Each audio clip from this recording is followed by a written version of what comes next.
Python bye Ajay sir.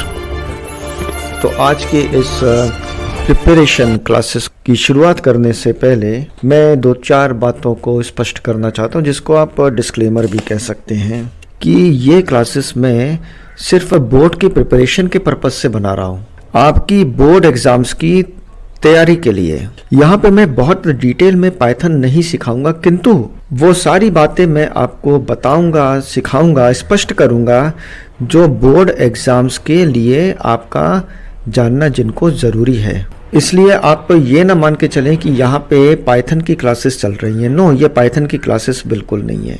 Got it. दूसरी बात ये है कि बोर्ड एग्जाम में पाइथन के कंसेप्ट का क्लियर होना बहुत ज़रूरी है। जो छोटे छोटे कंसेप्ट होते हैं उनका क्लियर होना आपके लिए बहुत आवश्यक है, क्योंकि एमसीक्यू के सारे क्वेश्चंस और असेशन एंड रीजनिंग खास करके इन क्वेश्चंस को आप सॉल्व करेंगे सक्सेसफुली, ये डिपेंड करता है कि आपके कंसेप्ट कितने क्लियर हैं, डीप। ठीक है, क्लासेस थोड़ी सी लंबी होंगी।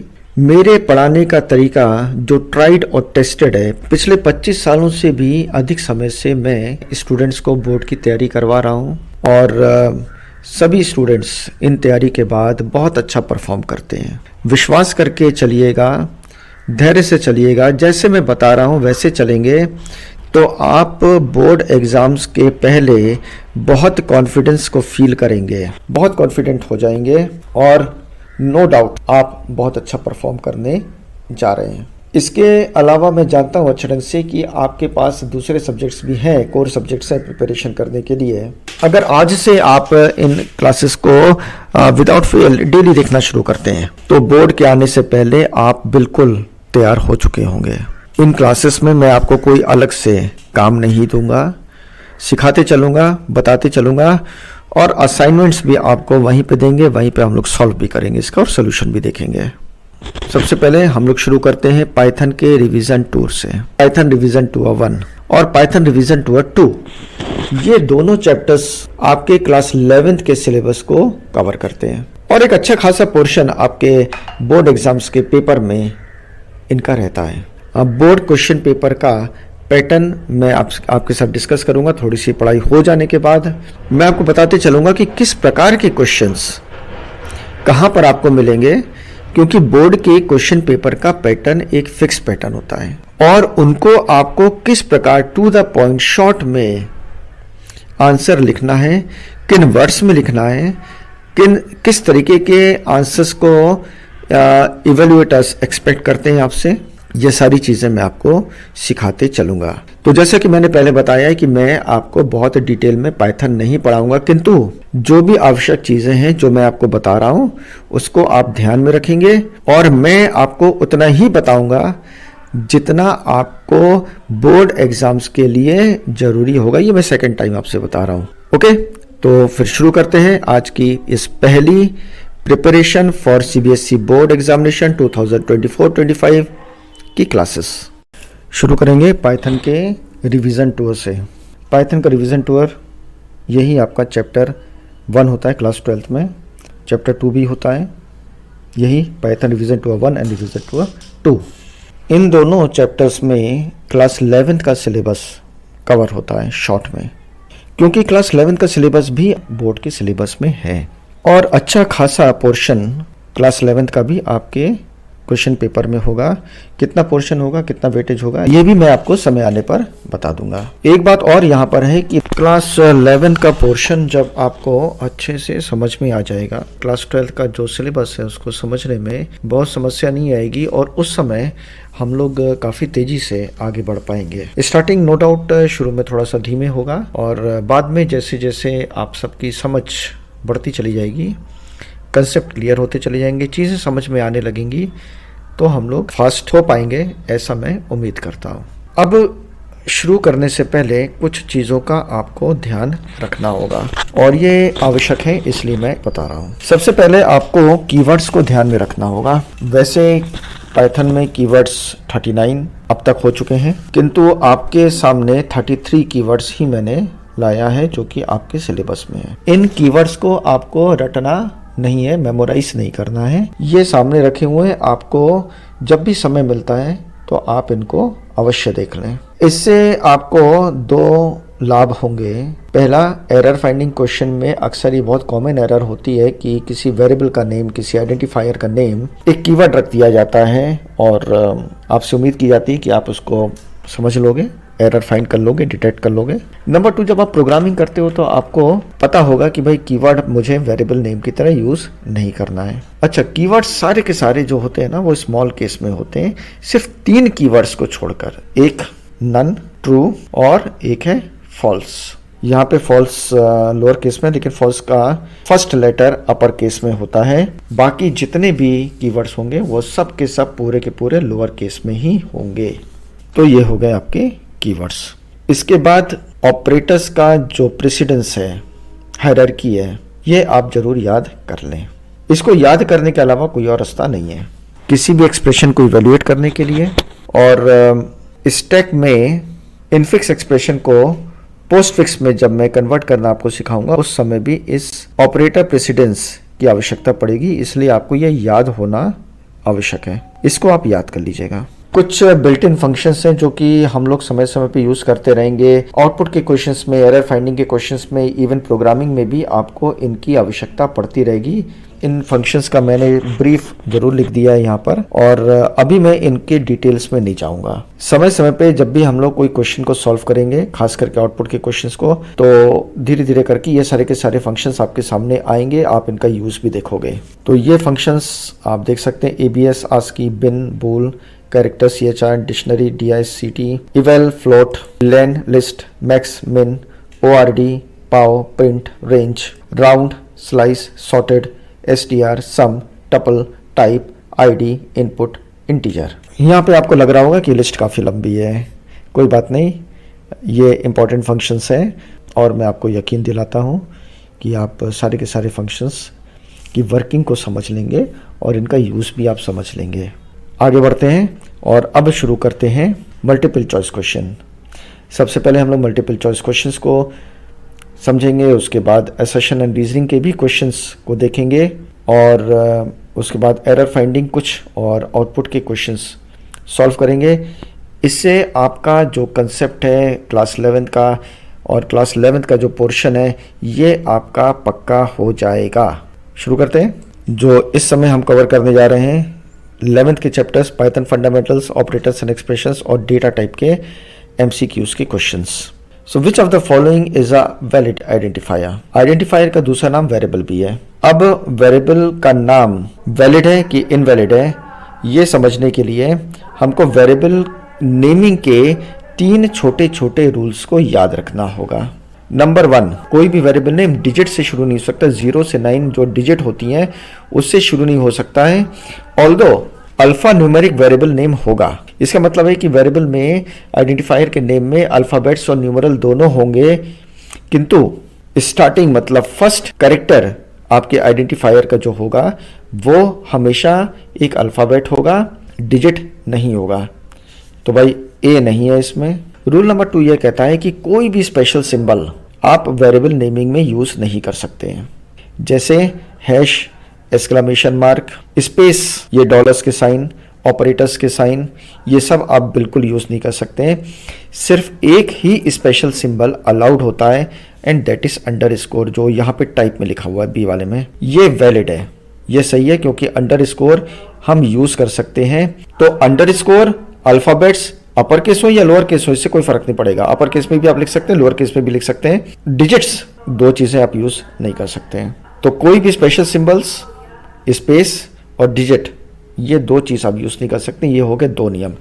तीसरा नियम कहता है कि आप किसी कीवर्ड को भी यूज नहीं कर सकते हो। कीवर्ड की लिस्ट मैंने स्टार्टिंग में आपको दी थी, उनमें से कोई भी शब्द आप आइडेंटिफायर के लिए यूज नहीं कर सकते हैं। और यहाँ पे जो ट्रू है ये एक कीवर्ड है, हेंस ये भी इनकरेक्ट है, इनवैलिड है। सेम टाइप के बीच में डैश का यूज हुआ है। अंडरस्कोर अलाउड है, यहाँ पे देखिए अंडरस्कोर जो नीचे होता है वो अलाउड है, लेकिन डैश या माइनस का जो साइन है ना ये अलाउड नहीं है, स्पेशल सिंबल या ऑपरेटर की कैटेगरी में आता है। तो ए, सी और डी ये तीनों के तीनों इनवैलिड हो गए, तो वैलिड है हमारा बी। अब यहाँ पे मैंने कुछ वैलिड और इनवैलिड आइडेंटिफायर्स की लिस्ट आपके लिए रखी हुई है। फर्स्ट कैरेक्टर एक्सक्लेमेशन मार्क बिल्कुल नहीं हो सकता है। एक्सक्लेमेशन मार्क कहीं पर भी नहीं होगा क्योंकि स्पेशल कैरेक्टर है, हैश भी बिल्कुल नहीं होगा, स्पेशल कैरेक्टर है।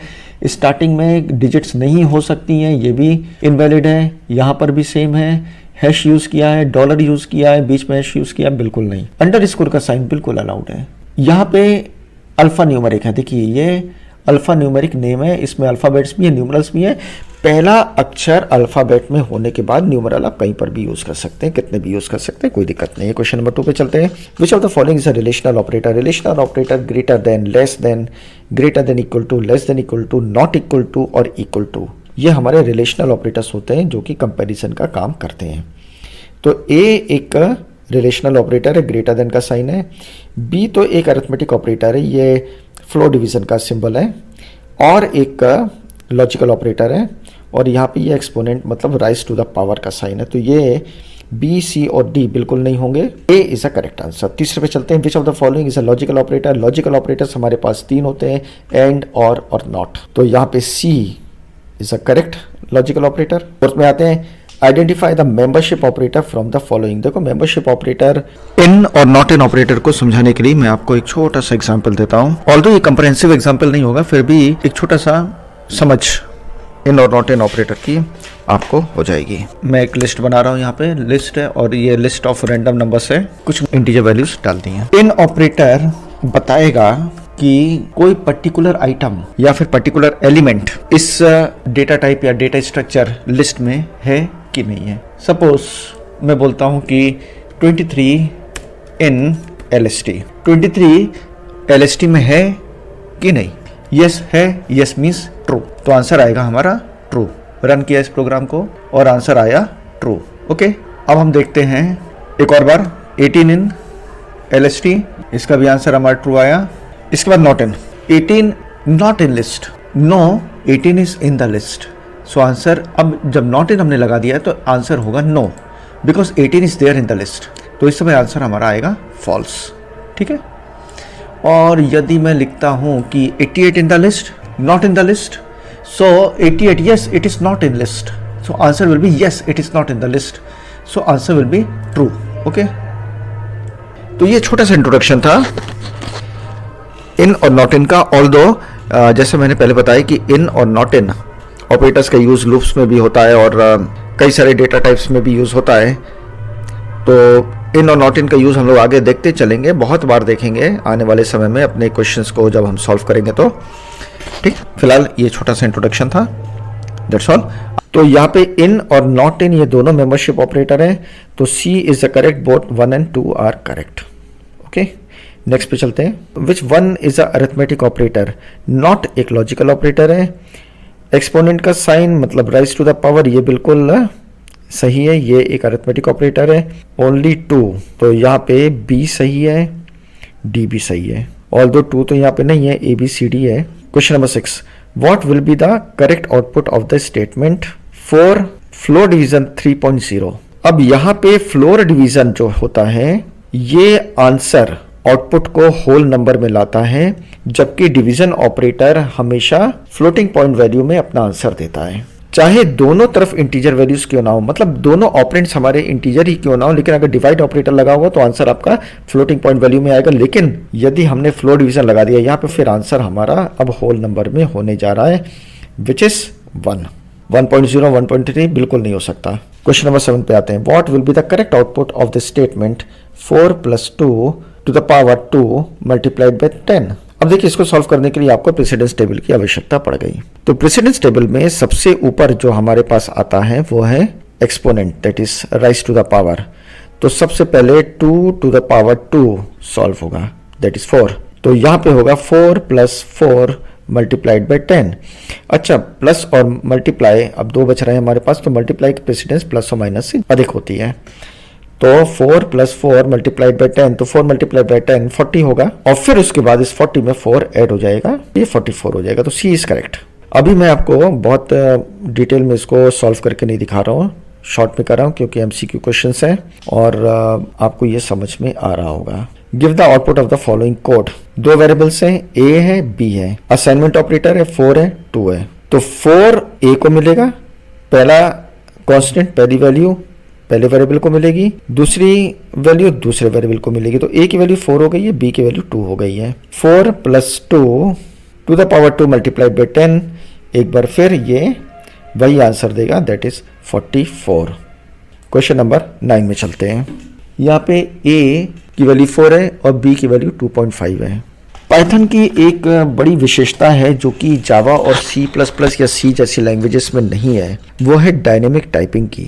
डायनेमिक टाइपिंग ये कहता है कि आपको वेरिएबल का डेटा टाइप मेंशन करने की आवश्यकता बिल्कुल नहीं है। वेरिएबल का नाम लिखो, वैल्यू दो, जिस प्रकार की वैल्यू दोगे, जिस टाइप की वैल्यू दोगे, वही वैल्यू ऑटोमेटिकली वेरिएबल को असाइन हो जाएगी, वेरिएबल का डेटा टाइप भी वही हो जाएगा। आगे बढ़ते हैं और क्वेश्चन नंबर 9 देखते हैं। क्वेश्चन नंबर 9 और क्वेश्चन नंबर 10, ये दोनों क्वेश्चंस एक अरिथमेटिक एक्सप्रेशन को दिखा रहे हैं और इसमें आंसर पूछा जा रहा है। अब यहाँ पर मैं आपको फ्लो डिवीजन के बारे में 2 बातें बताऊंगा एक पाइथन एग्जाम्पल की मदद से।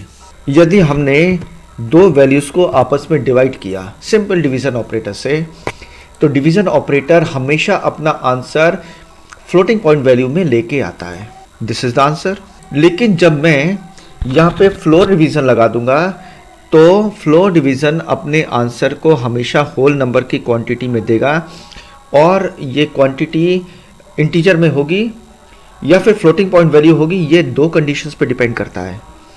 यदि दोनों ऑपरेंड्स फ्लो डिवीजन के इंटीजर है तो आंसर हमारा होल नंबर क्वांटिटी होगा और फ्रैक्शनल पार्ट हट जाएगा। इसका मतलब है कि 0.6666 जो है ना, ये हट जाने वाला, ट्रंकेट इसको कहते हैं हम लोग प्रोग्रामिंग लैंग्वेज में। तो फ्रैक्शनल पार्ट ट्रंकेट हो जाएगा, बचेगा सिर्फ 1।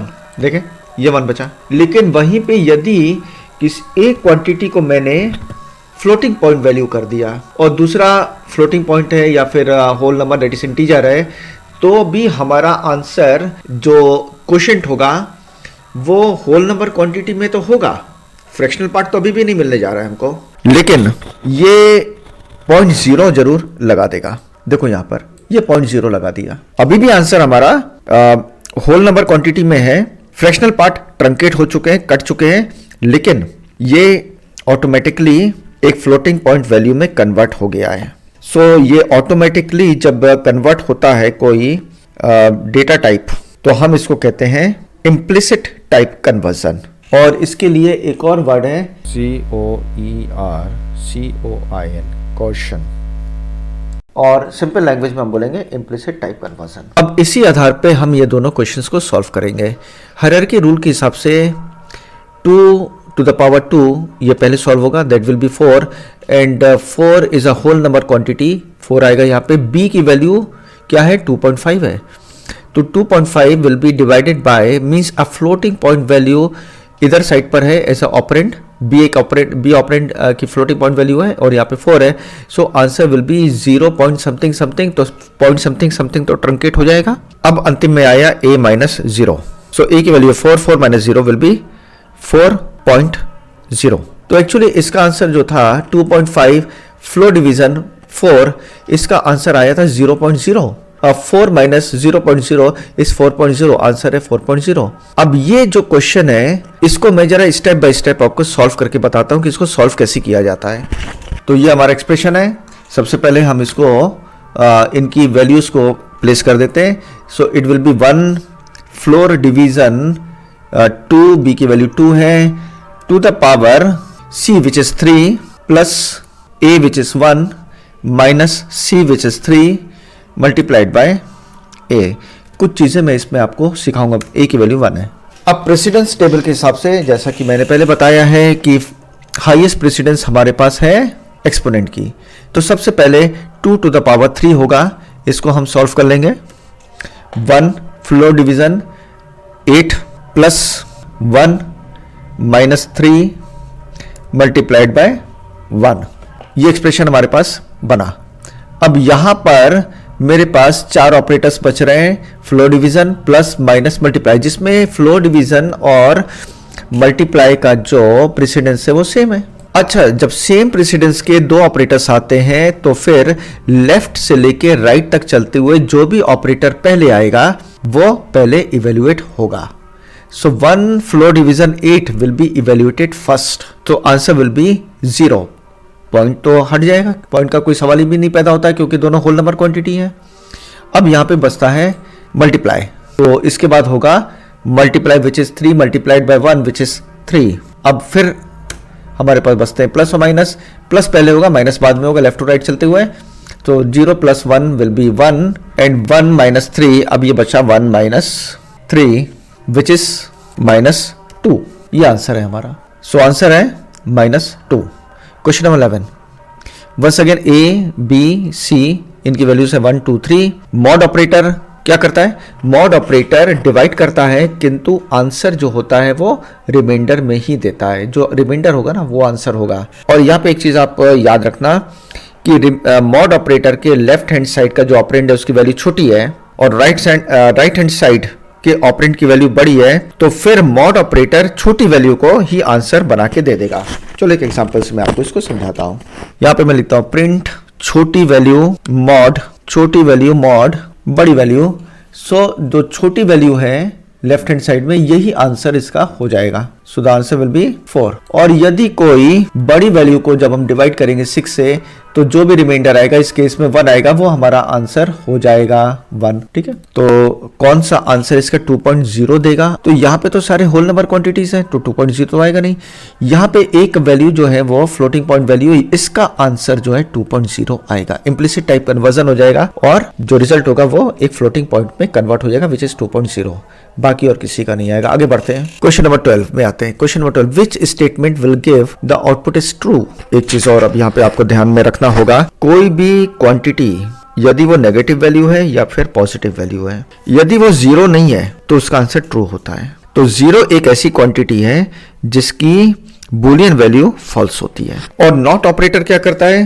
ट्रू को फॉल्स में कन्वर्ट कर देता है, फॉल्स को ट्रू में निगेट कर देता है, कन्वर्ट कर देता है। तो ए में है यहाँ पे -5 है और ये 0 नहीं है चूंकि, तो इसका आंसर है ट्रू। सो नॉट ट्रू ये फॉल्स हो गया, नॉट ट्रू। अब ये 5 है ना, पॉजिटिव 5 है, ये भी ट्रू होगा इसका आंसर, इसका बुलियन वैल्यू ट्रू होगी तो ये भी फॉल्स में कन्वर्ट हो जाएगा। 0 एक ऐसा अकेली क्वांटिटी है जो कि जिसका बुलियन वैल्यू फॉल्स है, तो नॉट फॉल्स ये ट्रू में कन्वर्ट हो जाएगा। ये सी इज द करेक्ट आंसर। ये तो वंस अगेन ये फॉल्स में कन्वर्ट होगा। क्वेश्चन नंबर 13, 7 मल्टीप्लाइड बाय, अब ये ब्रैकेट्स आ गए मींस पैरेंथेसिस आ गए। तो सबसे पहले इनर पैरेंथेसिस को हम सॉल्व करेंगे। 5 mod 2 दोनों इंटीजर हैं, तो फिर यहाँ पे आंसर होगा 2 और 2 डिवाइडेड बाय 8। अब चूंकि डिवाइड ऑपरेटर और डिवाइड ऑपरेटर हमेशा फ्लोटिंग पॉइंट वैल्यू में ही रिजल्ट देता है, तो आंसर होगा 4.0। और 7 मल्टीप्लाइड बाय 4.0 एक इंटीजर है एक का फ्लोटिंग है, तो आंसर हमारा फ्लोटिंग पॉइंट वैल्यू में आएगा 28.0। 14, give the output of the following code, ceil function और फ्लोर फंक्शन। मैथ के कुछ फंक्शंस भी आपको अब याद रखने होंगे, 4-5 है, मैं बता देता हूं। Ceil, SQRT, EXP, FEPS, floor और पाव, ये 1 2 3 4 5 6 ये 6 फंक्शंस आप याद रखिए, इनकी वर्किंग याद रखिए। सेल फंक्शन क्या करता है? Ceil function whole number quantity में अपना रिजल्ट रिटर्न करता है। होल नंबर क्वांटिटी मतलब इंटीजर में, पॉइंट वाला नहीं, फ्लोटिंग पॉइंट वैल्यू नहीं। और क्या करता है?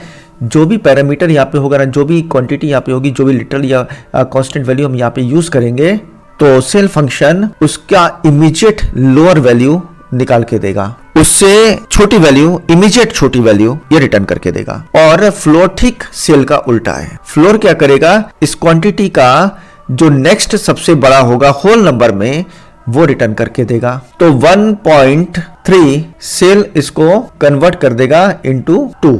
1.03 से जो नेक्स्ट सबसे बड़ी क्वांटिटी है वो है 2 होल नंबर, और प्रीवियस जो सबसे छोटी वैल्यू होगी 1.03 की वो होगी होल नंबर में 1। तो 2 + 1, और चूंकि सेल फंक्शन और फ्लोर फंक्शन इंटीजर रिटर्न करते हैं तो आंसर 3 इंटीजर होगा, means whole number quantity. The answer A is correct. FEPS function ये find the absolute value of this constant literal, तो ये इसको एब्सोल्यूट वैल्यू में कन्वर्ट कर देगा, -5.03 को पॉजिटिव 5.03 में कन्वर्ट कर देगा। तो answer is b 5.03। Single line comments in Python begins with hash.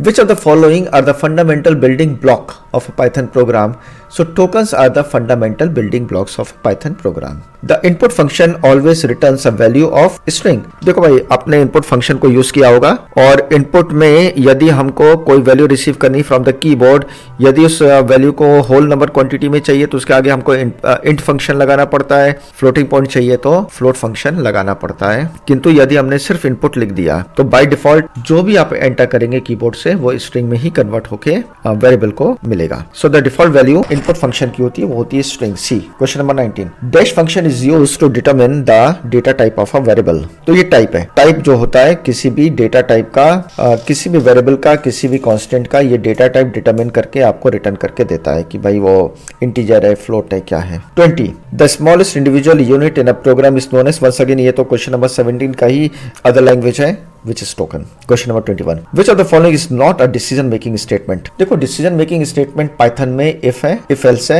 if elif else है। for statement तो एक looping statement है और ये हमारा decision making statement नहीं है। so B is the answer.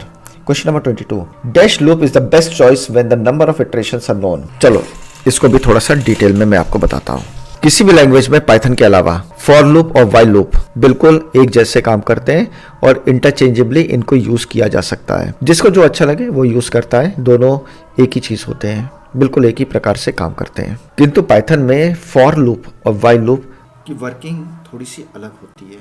Python language में यदि हमको नंबर ऑफ इटरेशंस पहले से मालूम है, फिक्स्ड है, तो वहां के लिए होता है फॉर लूप। और जब नंबर ऑफ इटरेशंस फिक्स नहीं होते हैं, अननोन होते हैं या किसी कंडीशन पे डिपेंड करते हैं तो उसके लिए होता है वाइल लूप। डू वाइल का कंसेप्ट अभी नहीं होता है पाइथन में। So the answer is for loop. Fix number of time iteration है तो फिर for loop. Question number 23, how many times will the following code be executed? कितनी बार ये लूप चलेगा देखते हैं। तो लूप के, चूंकि वाइल लूप है यहाँ पे, तो लूप के 3 पार्ट्स होते हैं। इनिशियलाइजेशन मीन्स अपने वेरिएबल को पहली वैल्यू देना, टेस्ट कंडीशन और उसके बाद अपडेट। तो ए यहाँ पे अपर केस हो गया, कोई बात नहीं, आप इसको लोअर केस ही मान के चलें। तो ए की इनिशियल वैल्यू, फर्स्ट वैल्यू है 5। तो नीचे आते हैं वाइल, जब तक ए 0 से बड़ा है। फिलहाल स्टार्टिंग में ए 5 है तो ये 0 से बड़ा है। Yes, answer is yes, true, control अंदर आएगा। प्रिंट करेगा ए की करंट वैल्यू विच इज़ 5, फिर उसके बाद प्रिंट होगा अगली लाइन में बाय, और इसके बाद जो अपडेट है ना वो यहाँ पर मिसिंग है। अपडेट का मतलब होता है कि हम कुछ ऐसा करें कि कभी ना कभी ये कंडीशन जो है ना वो सेटिस्फाई हो जाए। इसका आंसर है जो ना वो फॉल्स में आ जाए, कि एक समय ऐसा आना चाहिए कि इस कंडीशन का आंसर फॉल्स में होना चाहिए। इसलिए हम ए की वैल्यू को अपडेट करते हैं। इसका मतलब या तो हम हर इटरेशन के बाद ए की वैल्यू को इंक्रीमेंट करेंगे या डिक्रीमेंट करेंगे, सो दैट एक समय ऐसा आएगा जब ए की वैल्यू 0 से बड़ी नहीं रह जाएगी, वो 0 हो जाएगी। जैसे 5 4 3 2 1 0। इसके लिए हमको ए की वैल्यू से 1 1 1 1 माइनस करते रहना पड़ेगा, जो कि यहाँ पे नहीं हो रहा है। तो ए की वैल्यू अब हमेशा ही 5 होगी और हमेशा ही 5 0 से बड़ा रहेगा और हमेशा ही ये अंदर के स्टेटमेंट्स चलेंगे, ये कभी भी टर्मिनेट नहीं होंगे। तो इसका मतलब है ये इनफाइनाइट लूप है, क्योंकि अपडेट पार्ट यहाँ पे मिसिंग है। क्वेश्चन नंबर 24 में चलते हैं। What abundance the current iteration of the loop? भाई करंट इटरेशन, अगर कोई लूप चल रहा है तो कौन सी ऐसी चीज़ है, कौन सा ऐसा कीवर्ड है जो कि लूप का इटरेशन खत्म कर देता है? इटरेशन मतलब रिपीटिशन ऑफ द लूप, खत्म कर देता है अनकंडीशनली। देखो लूप या तो भाई जितनी बार उसमें उसको चलना है, जितने टाइम्स उसको चलना है, या तो वो उसको कंप्लीट कर ले और नॉर्मल टर्मिनेट हो जाए, खत्म हो जाए। लेकिन अगर एबनॉर्मल टर्मिनेट हमको करना है, बीच में कभी टर्मिनेट करना है, तो उसके लिए हमारे पास है ब्रेक स्टेटमेंट। ये बी लोअर केस में होगा। ब्रेक एक अनकंडीशनल जंप स्टेटमेंट है। फॉर लूप के अंदर जैसे ब्रेक आया, जिसको हम कहते हैं जैसे ब्रेक एनकाउंटर हुआ, तो कंट्रोल लूप को वहीं के वहीं टर्मिनेट करेगा और कंट्रोल लूप के बाहर निकल आएगा, लूप के ब्लॉक से बाहर निकल आएगा। और ठीक इसका उल्टा होता है कंटिन्यू। कंटिन्यू क्या करेगा, जैसे एनकाउंटर होगा लूप को अगले इटरेशन के लिए वापस कंट्रोल को भेज देगा। इसका मतलब है कि अगर ब्रेक के बाद कुछ स्टेटमेंट्स लिखे हुए हैं उसी ब्लॉक में, या कंटिन्यू के बाद कुछ स्टेटमेंट्स लिखे हुए हैं उसी ब्लॉक में, वो सारे के सारे बेकार हैं, वो एग्जीक्यूट नहीं होने वाले। Question number 25, find output for I in range 1 15 4। तो ये है स्टार्टिंग पॉइंट, ये है एंड पॉइंट और ये है स्टेप। 1 से शुरू करोगे, जो भी यहाँ पे एक लिटरल एक इंटीजर वैल्यू दी होगी। अच्छा, यहाँ पे हमेशा इंटीजर ही होना चाहिए, कोई फ्लोटिंग पॉइंट वैल्यू नहीं चलती है। तो जो भी यहाँ पे इंटीजर वैल्यू दी होगी उससे एक कम टाइम्स तक लूप चलेगा। और ये स्टेप 4 बता रहा है कि 1 के बाद इसमें 4 ऐड हो जाएगा, 4 के स्टेप में आगे बढ़ेगा। तो 1 से शुरू होगा, पहले प्रिंट आई, तो आई की पहली वैल्यू होगी 1 and is equal two comma.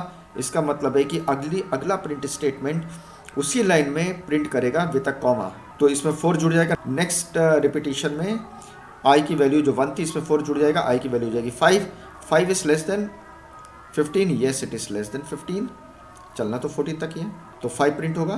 फिर 5 में 4 जुड़ जाएगा 9 भी अभी कम है तो 9 प्रिंट होगा। फिर नेक्स्ट इटरेशन 9 में क्या जुड़ जाएगा 4, तो हो जाएगा ये 13 भी अभी, क्योंकि इसको 14 तक चलना है, 14 से कम है तो 13 भी प्रिंट होगा। इसके बाद 13 के बाद जब 4 जुड़ने की कोशिश होगा ना, तो ये जो आई की वैल्यू है वो 14 से अब बड़ी होने वाली है, तो लूप टर्मिनेट हो जाएगा। So the right answer is 1 5 9 13। 26 dash is the best when the number of iterations, ये हम लोग कर चुके हैं। 27 in the nested loop dash loop must be terminated before the outer loop. Nested loop में outer loop होता है, inner loop होता है, इसको कहते हैं हम लोग एनक्लोजिंग लूप। एनक्लोजिंग लूप पहले टर्मिनेट होगा, उसके बाद आउटर की बारी आएगी। ऑल्दो ये क्वेश्चन बहुत सही नहीं लिखा हुआ है। बिफोर द आउटर लूप, देखो आउटर लूप जब टर्मिनेट हो जाएगा ना तो इनर लूप तो चलेगा ही नहीं, तो ये क्वेश्चन कुछ गड़बड़ है। आगे बढ़ते हैं। Question number 28 dash statement is an empty statement in the Python. भाई देखो, किसी ब्लॉक में अगर हमको स्टेटमेंट्स नहीं लिखना है, एम्प्टी रखना है ब्लॉक को, तो वहाँ पे हम पास कीवर्ड का यूज़ करते हैं। So pass is the empty statement. Question 29 how many times the following loop will be executed. इसमें भी वही है, ये आप कर सकते हैं, क्या आपके लिए छोड़ दें, तो चलिए पहले आप कर लीजिए। तो सोल्यूशन है 1 पहली बार 14 तक चलना है, दूसरी बार स्टेप 5 है तो 1 में 5 जुड़ जाएगा 6 में 5 जुड़ जाएगा 11 तीसरी बार, और 14 तक चलना है ना, तो 11 में जब 5 जुड़ेगा तो ये 14 से बड़ा हो जाएगा, तो ये लूप चलेगा 1 6 11 3 times. A. Question number 30 the symbol use to end the if statement is a colon ही है। चलो कोई बहुत खास क्वेश्चन नहीं है। Question number 31 special meaning words are known as keywords. Question number 32 names given to different parts of the Python program are identifiers. 33 data items which are having a fixed values are known as literals. तो other word for the constant is a literal. literal वही चीज़ होते हैं जो constant होते हैं, ये दोनों same चीज़ है। which of the following is are correct ways of creating a string। देखो भाई, string हमारी मेनली 2 प्रकार से क्रिएट होती है, लेकिन एक्चुअली वो 3 प्रकार से क्रिएट होती है, मैं बताता हूँ।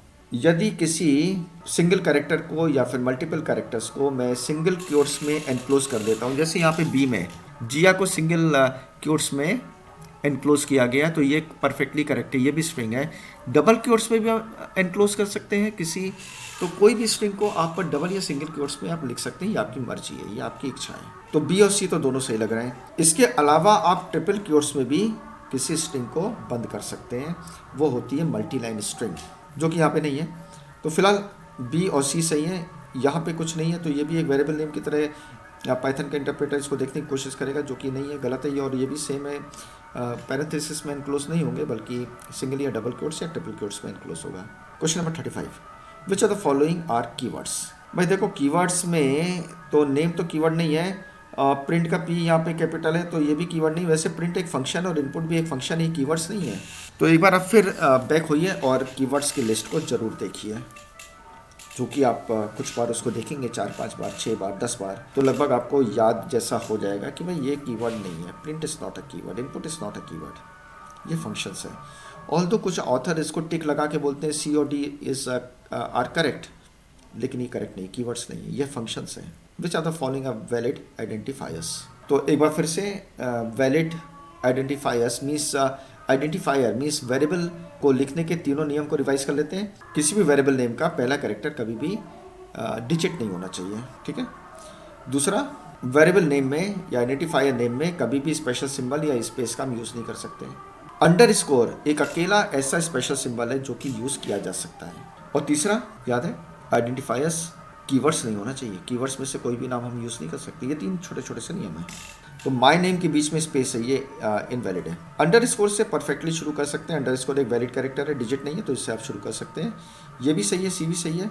डैश में सी माइनस का जो साइन है ना, ये गलत है। Question number 37, which of the following are literals. भाई माय नेम तो कुछ नहीं है, ये तो कोई वेरिएबल का नाम होगा तो होगा। ये एक स्ट्रिंग लिटरल है डबल क्योट्स में। ये एक फ्लोटिंग पॉइंट लिटरल है, ये भी सही है, सी। 24A कुछ नहीं, बेकार की चीज़ है, इसका कोई अर्थ नहीं, तो बी और सी यहाँ पे सही आंसर है।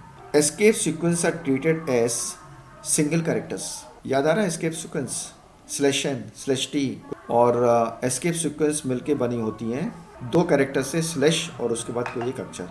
ठीक है, मैं एक छोटा सा एग्जांपल यहाँ पे आपको देता हूँ पाइथन को। तो ये स्ट्रिंग है हमारी और इसको मैं डबल क्योट्स में एनक्लोज कर दे रहा हूँ। ये हमारी स्ट्रिंग है और प्रिंट स्टेटमेंट को यूज़ करता हूँ जिससे कि आपको आउटपुट दिखते रहे। ये पूरी की पूरी स्ट्रिंग एक ही लाइन में प्रिंट हो जाएगी। सो ये हो गई। लेकिन यदि मैं चाहता हूँ कि ये एस्केप सीक्वेंस एक लाइन में आए, आर ट्रीटेड एज डैश अलग लाइन में आए, तो या तो हम 2 प्रिंट स्टेटमेंट लिखेंगे या फिर यहाँ पे लगा देंगे /n। ये एस्केप सीक्वेंस हमने लगा दिया। तो एस्केप सीक्वेंस आप देख रहे हैं, एक स्लैश है और एक n है, किंतु कोई भी लैंग्वेज एस्केप सीक्वेंस को सिंगल कैरेक्टर ही मानती है, इसको याद रखिएगा। अकेला कैरेक्टर नहीं बल्कि सिंगल कैरेक्टर। तो अब ये हमारी जो स्ट्रिंग है, आउटपुट है, ये टूट गया बीच से और ये 2 लाइन में आ गया। उसी प्रकार यदि मैं यहाँ पे /t का यूज़ करूँ तो जो ये सेकंड लाइन है ना, ये थोड़ी सी आगे, मतलब 5 स्पेस आगे बढ़ जाएगी। ये पुश कर देता है 5 स्पेस /t। अब देखो यहाँ पे /n के साथ मैंने /t दिया हुआ है।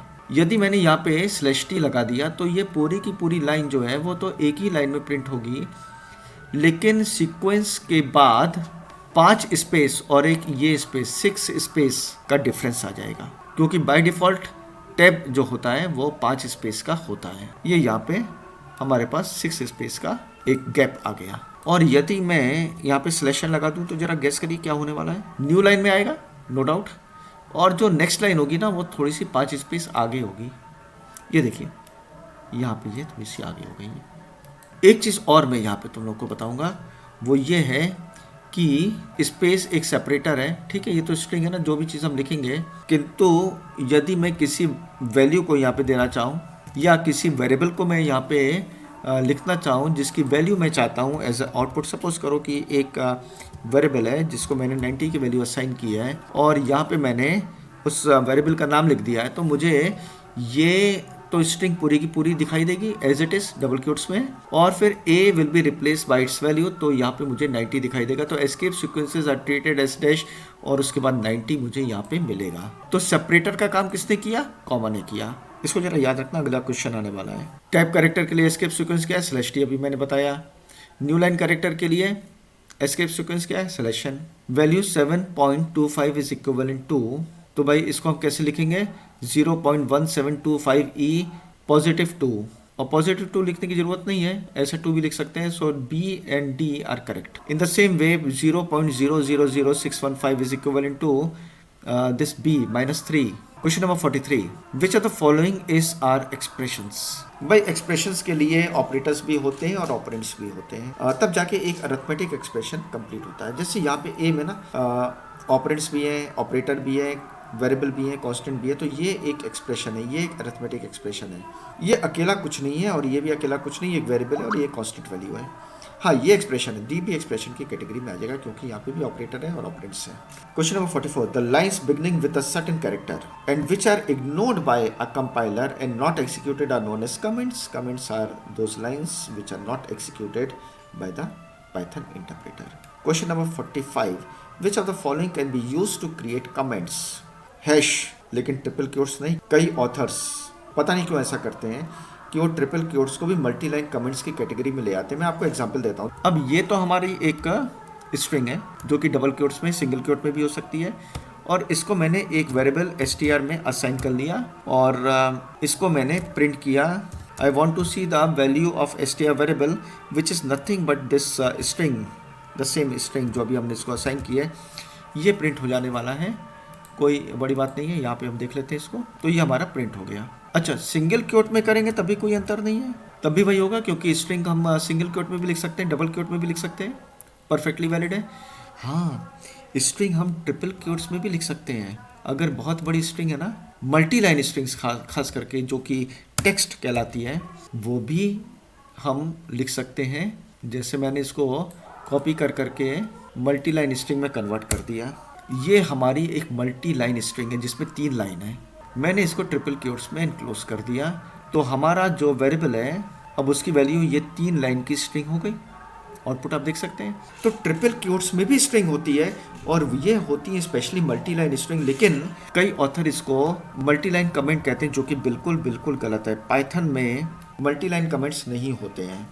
ये अलग बात है कि आप किसी ट्रिपल क्योट्स के स्ट्रिंग को यूज़ कर रहे हैं as a multi line comment, लेकिन वो मिसयूज है, यूज़ नहीं है। तो याद रखिएगा पाइथन में हमेशा सिंगल लाइन कमेंट ही होता है, which is a hash.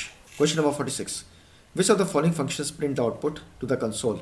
Print function से ही होता है, ये भी प्रिंट फंक्शन है, लेकिन इसको याद रखना चूंकि पाइथन एक केस सेंसिटिव लैंग्वेज है, तो पी अपर केस में है, इसलिए अब ये प्रिंट फंक्शन नहीं रह गया। तो D is the correct option. 47, select the reserve words. तो रिजर्व वर्ड क्या है, एल्स से हमारे पास है, इंपोर्ट है, प्रिंट एक फंक्शन है, सो ऑल ऑफ दिस नहीं होगा। मैंने देखा है कि कुछ ऑथर्स ने प्रिंट को भी तीनों को टिक करके ऑल ऑफ दिस पे टिक कर दिया है कि all of this, no print is not a keyword. 48, the input returns the value as a string, ये हम कर चुके हैं। 49, to convert the read value through input. अब इनपुट फंक्शन तो रीड वैल्यू को जो कि कीवर्ड से आ रही है, जिसको इसने रीड किया है, वो तो स्ट्रिंग में बाय डिफ़ॉल्ट कन्वर्ट कर देता है। तो इसको हमको अगर इंटीजर में चाहिए तो INT फंक्शन यूज़ करेंगे, और अगर फ्लोट में चाहिए तो FLOAT फंक्शन का यूज़ करेंगे, जो कि F लोअर केस में होगा। हाँ, चलते हैं नेक्स्ट क्वेश्चन पे। Question number 51, to print a line text without ending it with a new line dash argument is used with a print statement. ठीक है, इस क्वेश्चन को मैं आपको पाइथन में करके दिखाता हूँ। न्यू लाइन /n मैं आपको दिखा चुका हूँ। सेप और एंड, ये दोनों चीज़ें मैं आपको प्रैक्टिकल करके दिखाता हूँ। यहाँ पे मैंने प्रिंट स्टेटमेंट लिखा है, ये मेरी स्ट्रिंग है, this is a second string, बाकी चीज़ों को मैं यहाँ से निकाल रहा हूँ। बाय डिफ़ॉल्ट जो प्रिंट स्टेटमेंट का बिहेवियर होता है कि मैंने यदि 2 प्रिंट स्टेटमेंट्स लिखे हुए हैं तो ऑटोमेटिकली दोनों ही अलग अलग लाइन में अपने आउटपुट को देंगे। सो आउटपुट के क्वेश्चन के समय याद आप रखेंगे कि अगर 2 प्रिंट स्टेटमेंट है तो दोनों का आउटपुट आप अलग अलग लाइन में लिखेंगे, पहली बात। दूसरा, यदि यहाँ पे एंड इज इक्वल टू दे दिया गया है स्पेस, तब ये दोनों प्रिंट स्टेटमेंट एक ही लाइन में अपने आउटपुट को देंगे। तो आउटपुट के क्वेश्चन में इस चीज़ का आपको ख्याल रखना होगा कि end is equal to space लिखा हुआ है या फिर स्पेस नहीं भी है तो कोई इसमें दिक्कत नहीं है। दोनों ही लाइंस दोनों ही प्रिंट स्टेटमेंट एक ही लाइन में अपने आउटपुट को देना शुरू कर देंगे। कॉमा लगा के मैं लिखता हूँ सेप इज इक्वल टू, और एक कैरेक्टर मैं यहाँ पे सेट करता हूँ कि सेप प्लस। आउटपुट में देखेंगे तो आप देखेंगे कि अलग अलग जितने भी हमारे आउटपुट स्ट्रिंग थे उन सब के बीच में जो सेपरेटर है वो प्लस आ गया है। आप चाहे सेपरेटर चाहे तो एक स्पेस भी दे सकते हैं या फिर मल्टीपल ऑपरेटर भी दे सकते हैं। यहाँ पे मैंने /t का यूज़ किया है और 5 स्पेसेस का एक गैप आ गया है in between the different strings. So this is the use of the sep. The default separator character of a print statement is हम लोग इस पे बात कर चुके हैं। ऑल्दो यहाँ पे इसका आंसर होगा स्पेस, बट रियलिटी में comma is the separator. Question number 53, to give a different separator with a print function the dash argument is used. So sep is that argument. इसको अभी मैंने आपको प्रैक्टिकल करके दिखा दिया है। Question number 54, which of the following not a legal integer type value in Python. Decimal भी एक इंटीजर वैल्यू है, होल नंबर क्वांटिटी, ऑक्टल है, हेक्साडेसिमल है, रोमन नाम की कोई चीज नहीं होती है। So D is the answer. 55, which of the following symbols are not legal in an octal value. देखो ऑक्टल वैल्यूज जो होती हैं, ऑक्टल वैल्यूज 0 से लेके 7 तक होती हैं। टोटल 8 सिंबल्स या 8 डिजिट्स होते हैं। 8 भी नहीं होगा, 9 भी नहीं होगा, 15 भी नहीं होगा ऑक्टल नंबर सिस्टम में। यहाँ पे मैं एक बात फिर से आपको बता देता हूँ कि जितने भी लाइब्रेरी फंक्शंस हैं, डेटा टाइप्स हैं और भी जो इंपॉर्टेंट पॉइंट्स हैं जो इस चैप्टर में छूट जाएंगी, कोई भी क्वेश्चन यदि वैसा नहीं आता है जो इन चीज़ों को कवर कर सके तो मैं अलग से भी इनको आपको ज़रूर पढ़ा दूंगा, क्योंकि ये आपके बेस का काम करेंगे। 56, in a Python program a control structure क्या करता है, ये directs the order of execution of the statements in the Python. ठीक, dictates what happens before the program starts. No, ये नहीं काम करता है। Defines program specific data structures, बिल्कुल नहीं. Manages the input and output of control characters, भी नहीं. So option number A is correct. 57.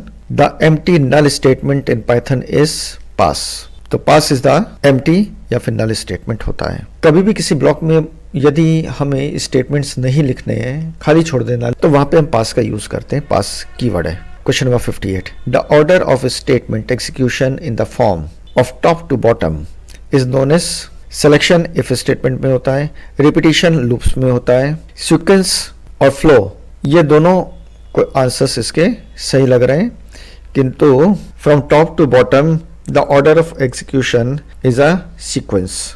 Question number 58. The order of statement execution in the form of top to bottom is known as dash construct. So selection तो if statement में होता है, if else में होता है, repetition for में होता है, flow control का होता है. So the order from top to bottom line by line is a sequence. C. Question number 59.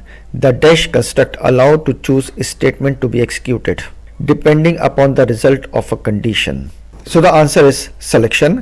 Selection मैंने बताया है, if स्टेटमेंट सिलेक्शन स्टेटमेंट होते हैं. यदि if के कंडीशन का आंसर ट्रू होता है तो अंदर के स्टेटमेंट्स, ब्लॉक के स्टेटमेंट्स जो if के ब्लॉक को कंस्ट्रक्ट करते हैं, वो स्टेटमेंट्स एग्जीक्यूट होंगे. अदरवाइज एल्स के या एलिफ के जैसा भी होगा वो एग्जीक्यूट होंगे.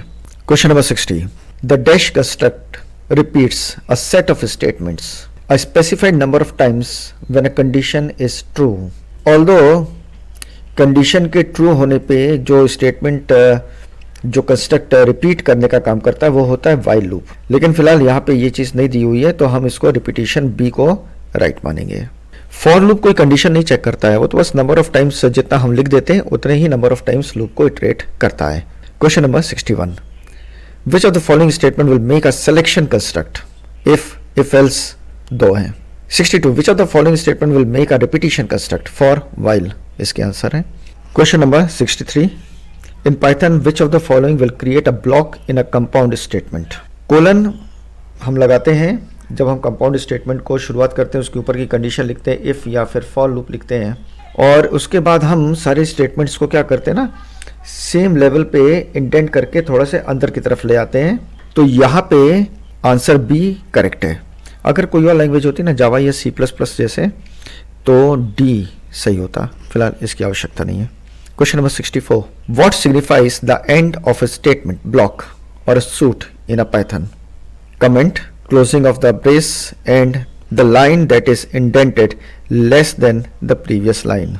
ऑल्दो ये क्वेश्चन का आंसर डी है, a line that is indented less than the previous line. और यहाँ पे जितने भी क्वेश्चन हैं MCQ जो लूप से संबंधित है, ब्लॉक से संबंधित हैं, उनको और इस क्वेश्चन को समझने के लिए मैं छोटा सा पाइथन में एग्जांपल आपके सामने रखता हूँ. अब सबसे पहले मैं एक लूप बनाता हूँ, फॉर का लूप बनाता हूँ. फॉर आई इन रेंज, और 1 से स्टार्ट करते हैं, 4 तक चलते हैं, और डिफ़ॉल्ट स्टेप ऑटोमेटिकली 1 की हो जाती है. और यहाँ पे कोलन लगाएंगे. उसके बाद जैसे एंटर प्रेस करेंगे तो ये इंडेंटेशन मीन्स अंदर की तरफ हमारी लाइन चली गई है. ये कर्सर आ गया है, बताता है कि अगली लाइन को यहाँ से शुरू करना है. तो ये बन गया आपके फॉर लूप का ब्लॉक. अब ये बनाते हैं हमारे फॉर लूप का ब्लॉक, जो कि लाइंस हमारे इंडेंट हो गए अंदर की तरफ.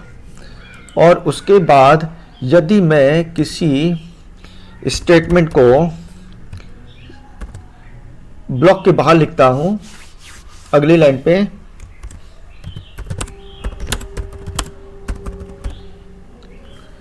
इंटरप्रेटर हमारा समझ जाएगा कि this is the last line. ये लाइन हमारे फॉर ब्लॉक के बाहर की है.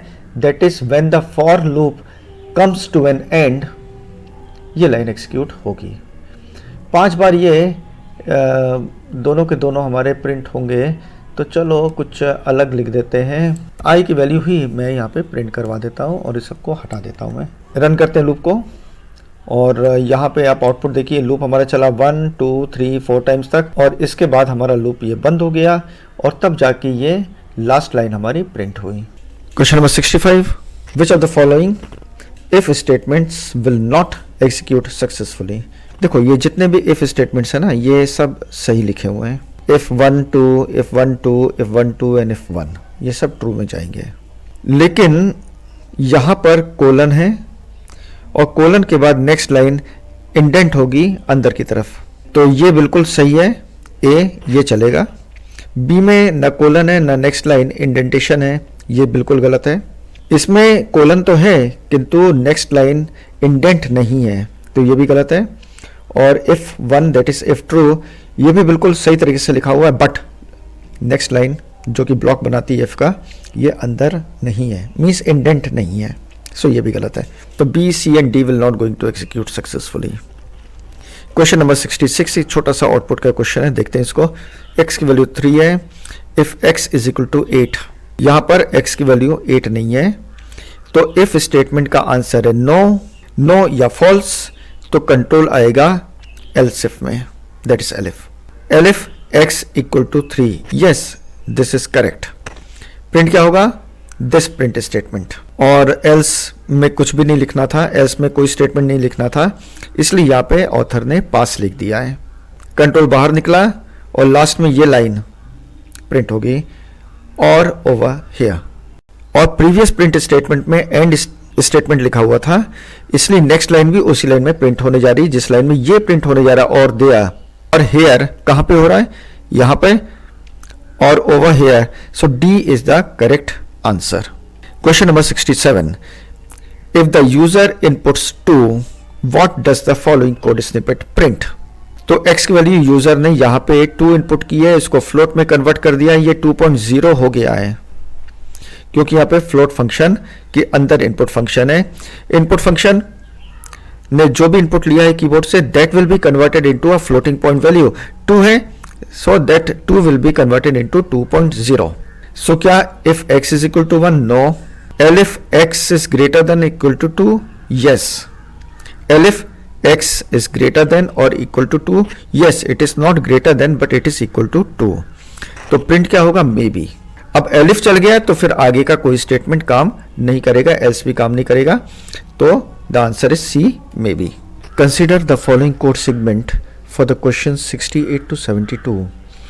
यहाँ पर यूजर ने इनपुट लिया है और इंटीजर में कन्वर्ट कर दिया है, एक वैल्यू कीबोर्ड से यहाँ पर भी लिया है और उसको इंटीजर में कन्वर्ट करके बी में डाला। कौन सी वैल्यू होगी ये क्वेश्चंस में नीचे वाले हमको पता चलेगी।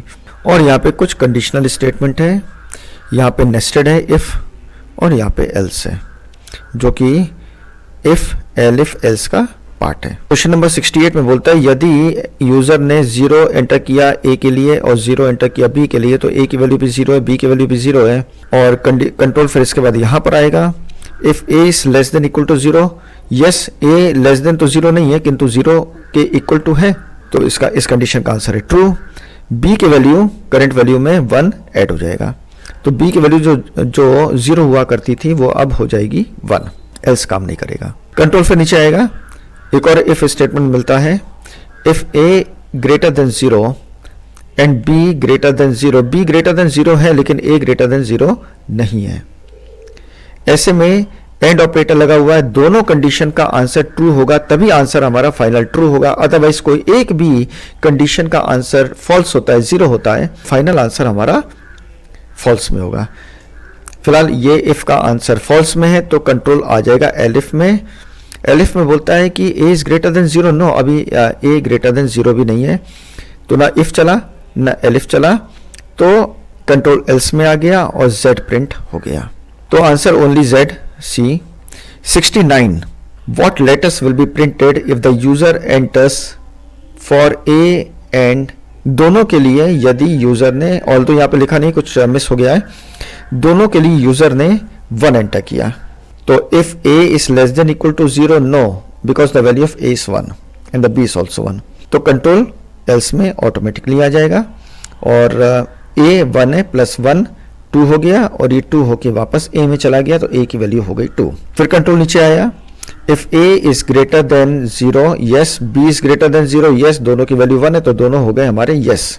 कंट्रोल अब अंदर आएगा और प्रिंट करेगा W को, जब इफ चल गया तो ना एलिफ चलेगा ना एल्स चलेगा, तो W हमारा प्रिंट होगा, तो answer will B W in this case. What letters will be printed if the user enter 1 for A and -1 for B. Question number 70.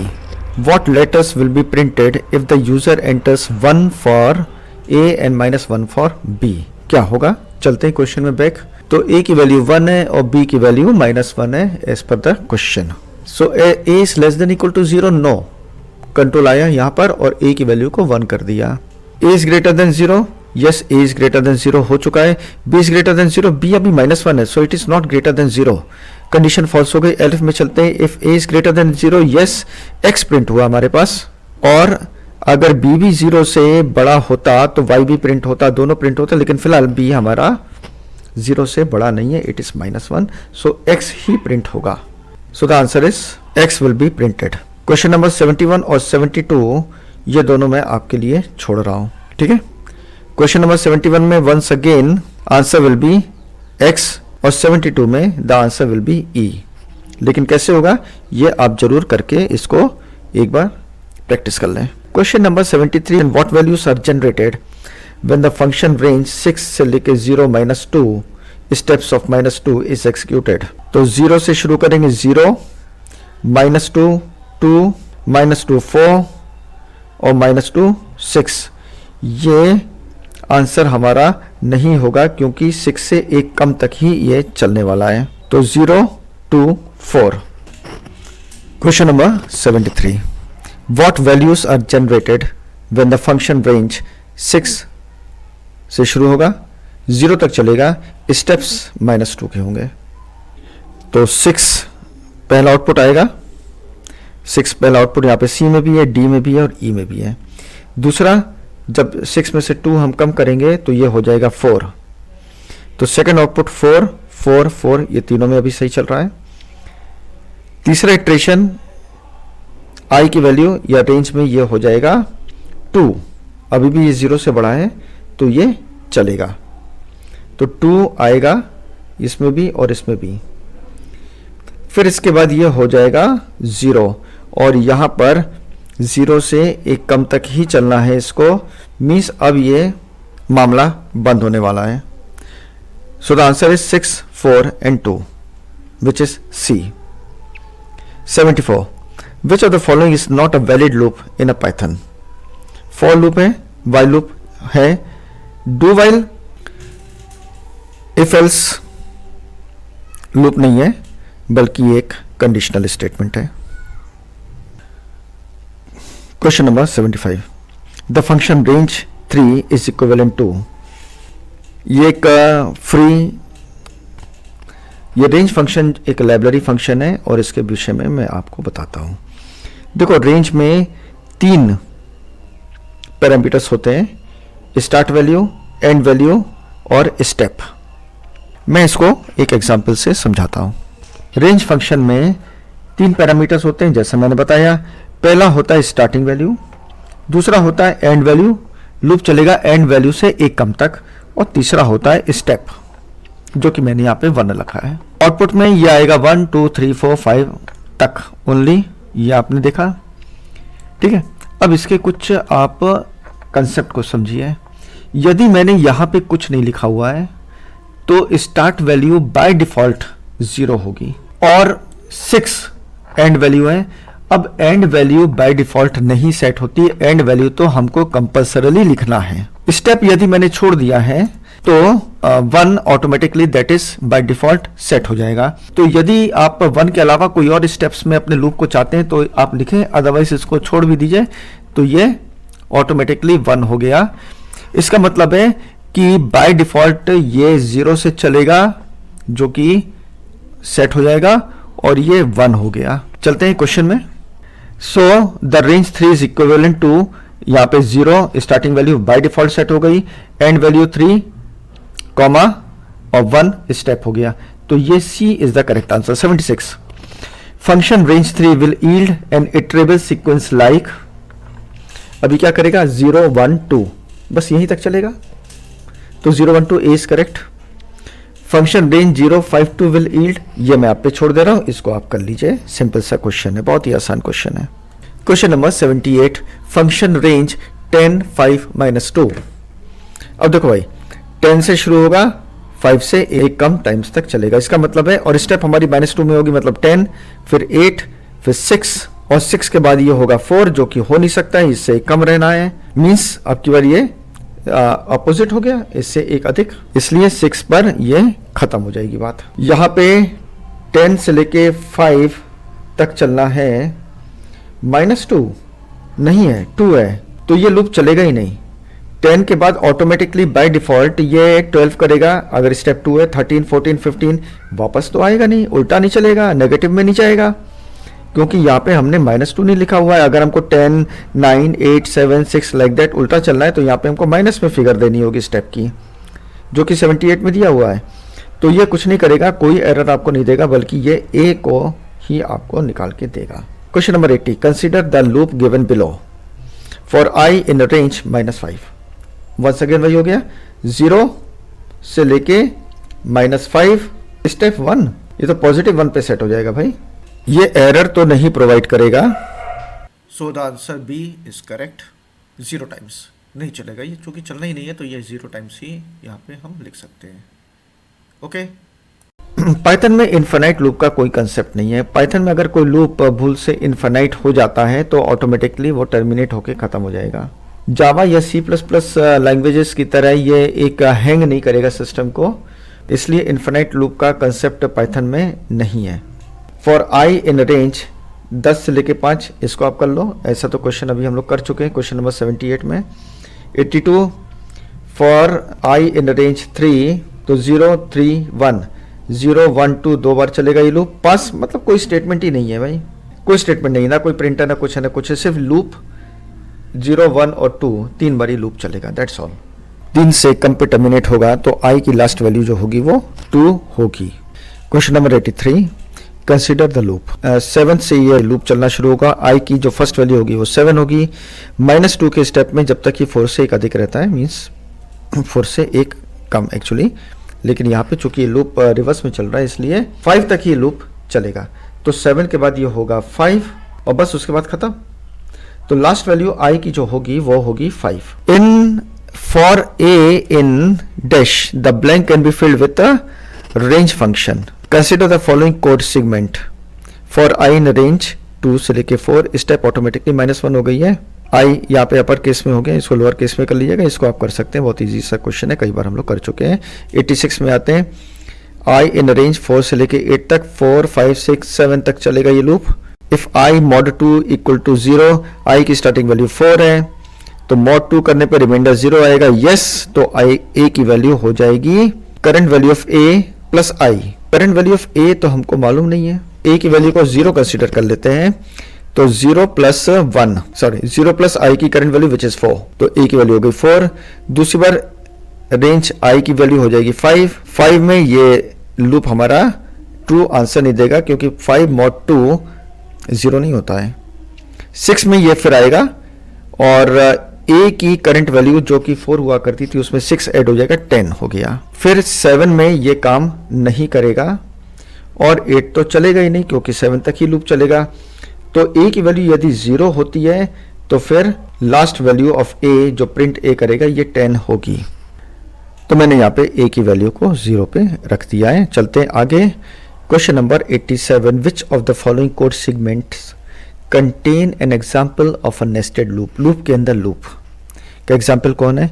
ये एक इंडिपेंडेंट लूप है क्योंकि दोनों का इंडेंटेशन सेम लेवल पर है, ये नेस्टेड का एग्जाम्पल नहीं है। B is the example of the nested क्योंकि लूप के ब्लॉक के अंदर एक लूप और लिखा हुआ है, so B is the example. C is also an example of the nested loop, यहां पर भी वही है, और D is not an example of a nested loop. Question number 88, which of the following statement या statements will terminate the whole loop and proceed to the statement following the loop. इसके बारे में मैं आपको पहले बता चुका हूं, ब्रेक और कंटिन्यू ये दो स्टेटमेंट्स होते हैं जो अनकंडीशनल जंप स्टेटमेंट होते हैं, और यहाँ पे ब्रेक लूप को अनकंडीशनली टर्मिनेट करके अगले स्टेटमेंट पे कंट्रोल को ले जाएगा। एक एग्जांपल से मैं आपको इसको समझाता हूँ। ये एक लूप है और मैंने यहाँ पे इसमें ब्रेक स्टेटमेंट लिख दिया है। अब ये लूप स्टार्ट हुआ, i की वैल्यू 7 है, 7 अंदर आए कंट्रोल और यहाँ पे ब्रेक एनकाउंटर हुआ। अब जैसे ब्रेक स्टेटमेंट एनकाउंटर हुआ, कंट्रोल ने इस लूप को प्रीमेच्योर टर्मिनेट कर दिया, खत्म कर दिया। अब ये लूप दोबारा नहीं चलेगा। और उसके बाद कंट्रोल ने जब लूप को टर्मिनेट किया तो आ गया अगली लाइन पर यहां से अपने प्रोग्राम के आगे के स्टेटमेंट्स को एग्जीक्यूट करने के लिए। तो प्रिंट आई 7 प्रिंट करेगा, यह आंसर है। तो आपने देखा कि ब्रेक स्टेटमेंट किस प्रकार से लूप को अनकंडीशनली ब्रेक कर देता है। अच्छा, कंटिन्यू स्टेटमेंट भी मैं आपको बताता हूं। कंटिन्यू स्टेटमेंट यहां पे मैंने लिख दिया है और कंटिन्यू स्टेटमेंट के बाद मैंने कुछ स्टेटमेंट्स या एक आधे स्टेटमेंट यहां पे लिख दिया। ऑल्दो ये प्रिंट स्टेटमेंट एग्जीक्यूट नहीं होगा क्योंकि कंटिन्यू भी ब्रेक की तरह एक अनकंडीशनल जंप स्टेटमेंट है। जब ये मिलेगा कंट्रोल को, मींस जब ये एनकाउंटर होगा तो ये continue statement flow of control को वापस लूप के नेक्स्ट इटरेशन पे ले जाएगा, ऑटोमेटिकली नीचे के सारे स्टेटमेंट्स को छोड़ देगा। ठीक, तो देखना कि आप ऑल्दो ये प्रिंट स्टेटमेंट फॉर लूप के ब्लॉक के अंदर है किंतु ये कंटिन्यू के बाद है, इसलिए इसको ये यहां तक कंट्रोल कभी आएगा ही नहीं। स्टेटमेंट कभी प्रिंट नहीं हुआ, सिर्फ लास्ट वैल्यू ऑफ आई जो हम डिस्कस कर चुके हैं वही यहां पर हमको आउटपुट के रूप में मिली। एक चीज मैं और आपको फॉर लूप में बताता हूं, एल्स स्टेटमेंट। एल्स स्टेटमेंट भी फॉर लूप में यूज होता है और सिर्फ पाइथन में ही यूज होता है। कब ये यूज होता है? अब मैं इस लूप को थोड़ा सा सिंपल तरीके से लिख रहा हूं। 1 से लेके 3 तक चलेगा ये, और स्टेप 1 के होंगे जो मैंने छोड़ दिया यहां पर। सो ये लूप चलेगा 3 बार, 1 2 एंड 3, और यहां पे 3 बार हमको ये स्ट्रिंग मिलेगी एग्जीक्यूशन। 3 बार ये लूप चला और नॉर्मली टर्मिनेट हो गया, मतलब पूरा लूप चल के ही टर्मिनेट हुआ, खत्म हुआ। इसको हम कहते हैं लूप नॉर्मली टर्मिनेट हुआ। जब कोई लूप नॉर्मली टर्मिनेट होता है पाइथन में, तब एल्स स्टेटमेंट अपने आप एग्जीक्यूट हो जाता है और लास्ट वैल्यू ऑफ आई तुमको यहां पे मिल जाएगी। तो लूप नॉर्मली 1 2 3 बार चला, उसके बाद ये टर्मिनेट हो गया, एल्स स्टेटमेंट एग्जीक्यूट हो गया। लेकिन यदि लूप को मैंने टर्मिनेट कर दिया, यहां पे एक स्टेटमेंट लिखते हैं, if i equals to 2 then loop को कर दो ब्रेक, इसको पूरा चलने ही मत दो। ये चलता 3 बार तक ना। ऐसे में क्या होगा, एल्स स्टेटमेंट हमारा नहीं काम करेगा क्योंकि लूप हमारा एबनॉर्मली टर्मिनेट हो गया, पूरा चला ही नहीं। ठीक, तो हमने एल्स स्टेटमेंट को लूप के साथ कैसे यूज करते हैं ये सीख लिया। आते हैं वापस question number 90। Entry control loop कौन कौन से हैं भाई? एंट्री कंट्रोल्ड लूप से जो मतलब होता है, जो अर्थ एंट्री कंट्रोल लूप का होता है, वो होता है कि ब्लॉक में आने से पहले कंट्रोल चेक हो जाए भाई, कंडीशन हमारी चेक हो जाए कि इसका आंसर अगर ट्रू में होता है तभी कंट्रोल को ब्लॉक में भेजा जाए, इसका आंसर अगर फॉल्स में होता है, इस कंडीशन का आंसर अगर फॉल्स में होता है तो भाई कंट्रोल को ना भेजा जाए ब्लॉक के अंदर। तो ब्लॉक के शुरू होने से पहले ही टॉप पर ही चेक हो जाता है, एक चेक लगा दिया जाता है। ये पाइथन में व्हाइल और फॉर लूप दोनों में ही ये चेक होता है। मैं आपको एक एग्जांपल इसका दिखाता हूं। While i is less than 10 और i की स्टार्टिंग वैल्यू मैंने यहां पर दे दी है, which is i equal to 1। अब i की वैल्यू यहां पे चेक हुई है, मींस लूप में कंट्रोल अंदर जाएगा कि नहीं जाएगा, ये चेक यहां पर हमने लगा दिया है। तो कंट्रोल ब्लॉक में एंटर करेगा, एंट्री करने से पहले ही जब चेक लगा दिया जाता है तो एंट्री कंट्रोल लूप हम इसको कहते हैं। फॉर में भी ऐसे ही होता है, फॉर में भी ऊपर ही चेक हो जाता है भाई कि अगली बार लूप में कंट्रोल जो है अगली बार ब्लॉक के अंदर जाएगा कि नहीं जाएगा, फॉर लूप के। Question number 91, consider the loop given below, what will be the final value of I after the loop. अभी मान लेते हैं कि ये ब्रेक स्टेटमेंट अंदर लगा हुआ है, तो फाइनल वैल्यू ऑफ आई क्या होगी? अभी लूप चलेगा ही नहीं ना। पहली बार आई की वैल्यू 0 होती है, कंट्रोल अंदर आता है और वहीं से लूप को टर्मिनेट कर दिया जाता है, तो आई की वैल्यू 0 की 0 ही बनी रहेगी। So answer B is correct. 91, the else statement can be a part of dash statement in Python. If का ये पार्ट होता है। 92, which of the following are jump statements? So break और कंटिन्यू हमारे अनकंडीशनल जंप स्टेटमेंट्स हैं। 93, इसको consider करिए, 2 से लेके 3 तक चलेगा ये लूप। प्रिंट आई, कोई बहुत बड़ी चीज नहीं है, 2 और 3 बस इतने ही प्रिंट होगा। Question number 94, when the following code runs how many times the line will be executed? ये लाइन कितनी बार चलेगी? अब इस क्वेश्चन को समझना आपके लिए बेहद आवश्यक है, क्योंकि लूप के क्वेश्चंस आपको एग्जाम में मिलेंगे और लूप को समझने के लिए ये एक बहुत ही सुंदर एग्जाम्पल है। तो इसके माध्यम से मैं आपको आज इस लूप को समझाता हूँ। कितनी टाइम्स रन करेगा ये तो एक अलग बात हो गई, ये तो खैर हम लोग समझेंगे, लेकिन लूप को समझना जरूरी है और खास करके वाइल लूप को। अब यहाँ पे वाइल लूप के 3 पार्ट्स होते हैं। ये x की वैल्यू इनिशियलाइज हो गई, that is number 1 part is initialization. यहाँ पे हमने अपने वेरिएबल को, जो कि लूप को इटरेट करेगा, कितनी बार लूप को इटरेट करना है, कितनी बार ये लूप चलेगा, ये डिपेंड करता है x पर। इसको हम प्रोग्रामिंग की लैंग्वेज में काउंटर वेरिएबल भी कहते हैं, जो कि काउंट करने का काम कर रहा है। तो सबसे पहले हम काउंटर वेरिएबल को इनिशियलाइज करते हैं, ये हमारा फर्स्ट स्टेप होता है वाइल लूप में, पाइथन में। तो x को हमने 1 वैल्यू देके इनिशियलाइज कर दिया। फर्स्ट वैल्यू देना ही इनिशियलाइजेशन कहलाता है। तो मैंने x को फर्स्ट वैल्यू यहाँ पे दे दी है। ये एंट्री कंट्रोल लूप है, तो सबसे पहले ये कंडीशन चेक होगी। अगर इस कंडीशन का आंसर ट्रू होता है तभी कंट्रोल लूप के ब्लॉक में जाएगा। अब यहाँ पे लूप का जो ब्लॉक होता है ना, किसी भी स्टेटमेंट का अगर कोई ब्लॉक है तो ब्लॉक के स्टेटमेंट्स इंडेंट होते हैं, मतलब अंदर की तरफ लिखे रहते हैं। तो जितने स्टेटमेंट्स अंदर लिखे रहेंगे वो सब के सब ब्लॉक को बनाएंगे, consisting the block of the that particular statement, चाहे वो लूप हो या फिर इफ कंडीशनल स्टेटमेंट हो या फिर कुछ और चीज हो। यहाँ पे इस क्वेश्चन में हमारे पास वाइल के ब्लॉक में सिर्फ एक ही लाइन है, that is only 1 statement is there. इसलिए इस कंडीशन के ट्रू होने पर कंट्रोल अंदर आके एक ही स्टेटमेंट को एग्जीक्यूट करेगा। ठीक, अब इस वाइल लूप की वर्किंग को मैं आपको सिखाता हूं एक स्लाइड के माध्यम से, डायग्रामेटिकली। अब x की वैल्यू 1 है, x की value which is 1 is compared with the constant value 20. So 1 is less than 20. Yes, 1 is less than 20. True हो गया इस कंडीशन का आंसर। राउंड 1 कंट्रोल अंदर आता है, ये एरो कंट्रोल को अंदर ले जा रहा है। अब x 2 से मल्टीप्लाई होगा, so value of x is 1 multiplied by 2 becomes 2, और ये x अब 2 बन के वापस x में चला गया। अब यहाँ पे x की वैल्यू हो गई 2, कंट्रोल वापस जाता है। यहाँ पे हमने कंट्रोल को वापस भेजा, कंट्रोल ऑटोमेटिकली वापस जाता है to the beginning of the loop, automatically जाता है। कब तक ये ऑटोमेटिकली जाएगा? जब तक इस कंडीशन का आंसर ट्रू होता रहेगा। एक चीज आपको याद रखना है कि कंट्रोल कभी भी वापस यहां पर नहीं आएगा, एक्स को वापस इनिशियलाइज नहीं करेगा। एक्स सिर्फ एक ही बार इनिशियलाइज हुआ है, दोबारा नहीं होगा।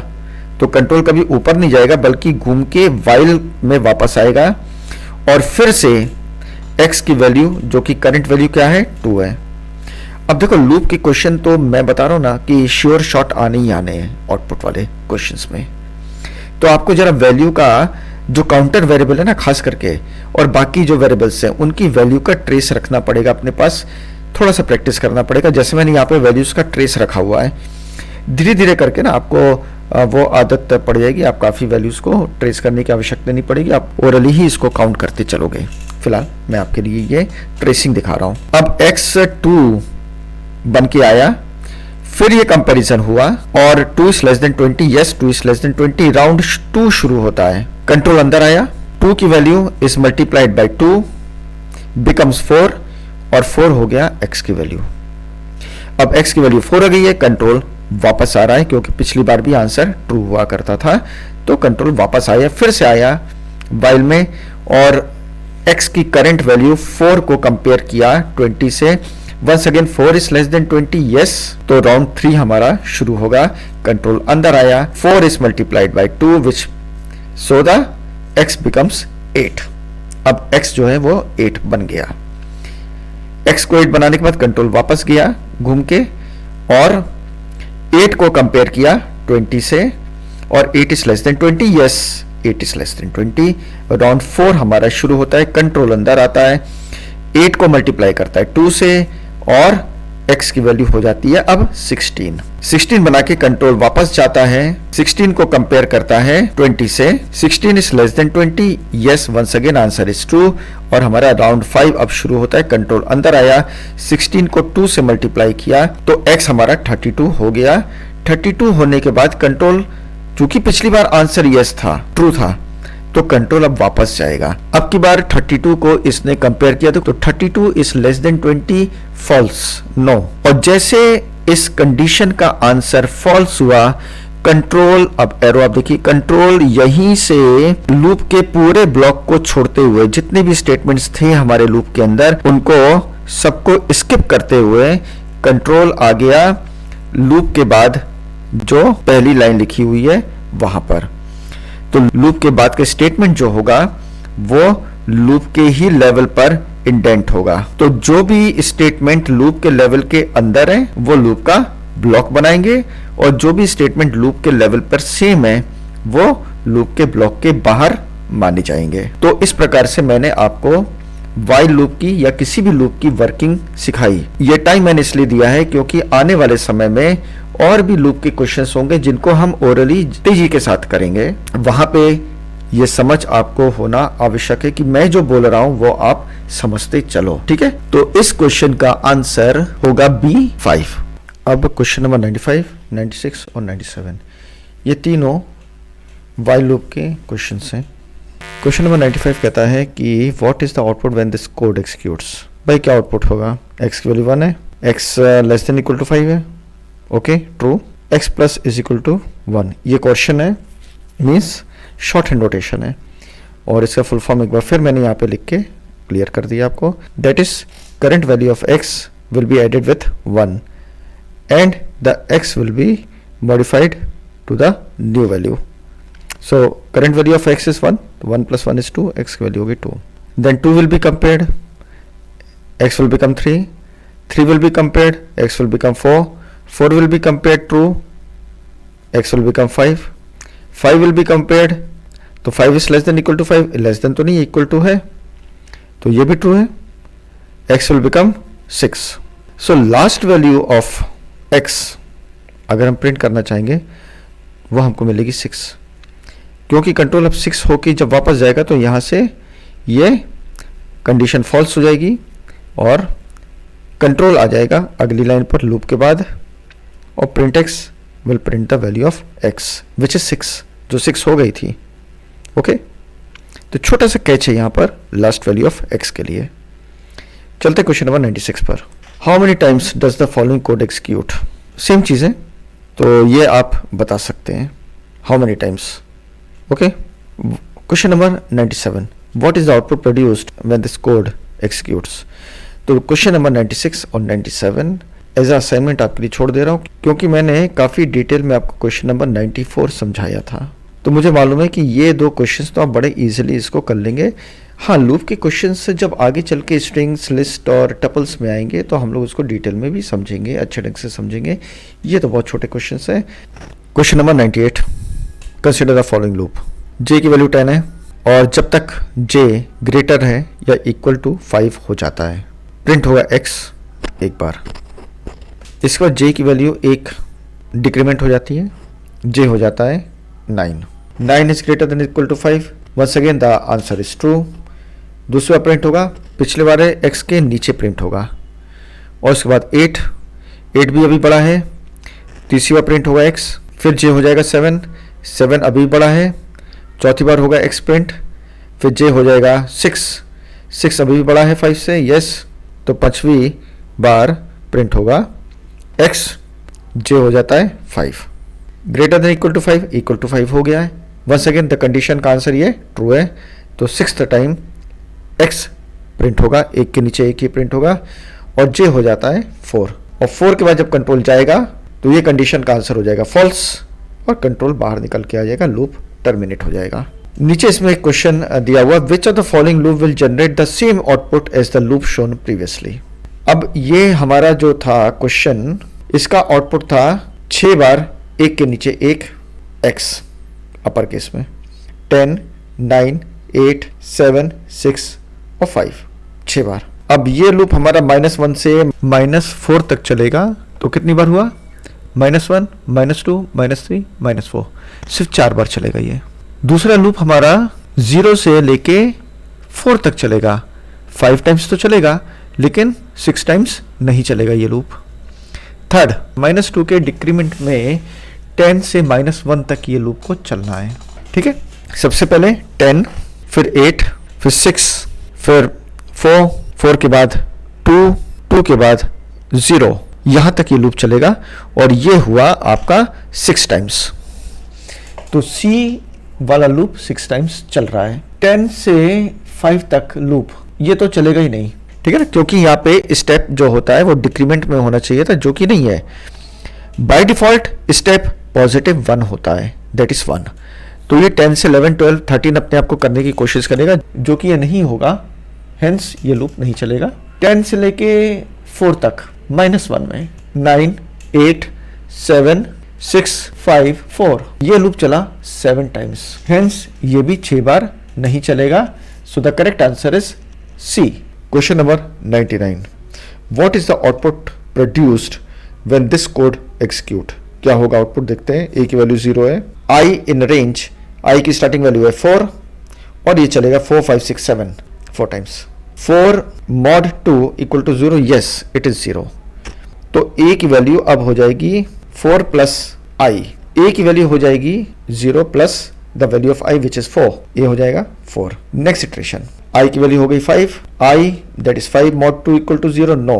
नेक्स्ट इटरेशन, I की वैल्यू हो गई 6, 6 mod 2 equal to 0, yes. A की लास्ट वैल्यू थी, याद है, 4, और उसमें I की current value that is 6 add हो जाएगी, A हो गया 10। नेक्स्ट इटरेशन, I की वैल्यू हो गई 7 और कंट्रोल अंदर आएगा, 7 mod 2 is 0, no। तो लास्ट वैल्यू जो प्रिंट होगी A की, that will be 10, C is correct answer. Question number 100, which are the following code segment contain an example of a nested loop? अब यहाँ पे नेस्टेड लूप का example कौन सा है? ऐसा एक क्वेश्चन पहले भी आ चुका है, ऑल्दो क्वेश्चन के जो ABCD पार्ट्स हैं वो प्रीवियस क्वेश्चन से अलग है, लेकिन क्वेश्चन सेम है। एक बार फिर मैं इसको समझाता हूँ आपको। देखो, अगर किसी लूप के ब्लॉक के अंदर, अच्छा लूप का ब्लॉक क्या होता है?